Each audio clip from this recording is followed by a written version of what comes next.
আচ্ছা আপু, আপনি কি মনিটাইজেশন পেয়ে গিয়েছেন? আপনার কি টাকা ইনকাম হচ্ছে? আপনার কি স্টার ইনকাম হচ্ছে? আসসালামু আলাইকুম। এরকম অনেক কমেন্টই আমার কাছে আসে, আপু আপনার তো এত ফলোয়ার, আপনি কি মনিটাইজেশন পেয়ে গিয়েছেন? কিন্তু দুঃখের বিষয় হচ্ছে, হ্যাঁ আমার ফলোয়ার আছে অনেক, মাশাল্লাহ আলহামদুলিল্লাহ। মাত্র 3 মাস 7 দিন বা 8 দিনের মধ্যে আমার প্রায় 14,000 সামথিং ফলোয়ার। এখন অনেকের মনেই কোশ্চেন আসে, মাত্র 3 মাসে কিভাবে এত ফলোয়ার? আবার ভিউও হয় না, ভিউ কম হয়, তাহলে কি আপনি ফলোয়ার কিনেছেন? না, আমি ফলোয়ার কিনিনি। আমার এটা পুরোটাই অর্গানিক ফলোয়ার। তবে হ্যাঁ, আমার এটা পেজ না, আমার এটা হচ্ছে আইডি। আইডিতে ফলোয়ার বা ফ্রেন্ড রিকোয়েস্ট আসে, যার জন্য ফলোয়ারটা একটু তাড়াতাড়ি বৃদ্ধি পায়। তবে আমার কোশ্চেন হচ্ছে এটা, যে এরা কারা যারা আমাকে ফলো দিয়েছে?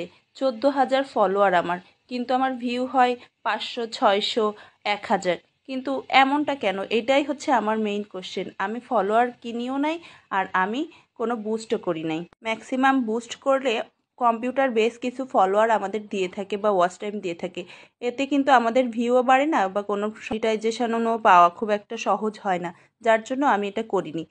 আর আমি এটা মনে প্রাণে বিশ্বাস করি, যদি আপনি ভালোভাবে কোয়ালিটিফুল কাজ করেন তাহলে আপনার ফলোয়ার বৃদ্ধি পাবে। আশা করি সবাই আমার সমস্যাটি বুঝতে পেরেছেন। আল্লাহ।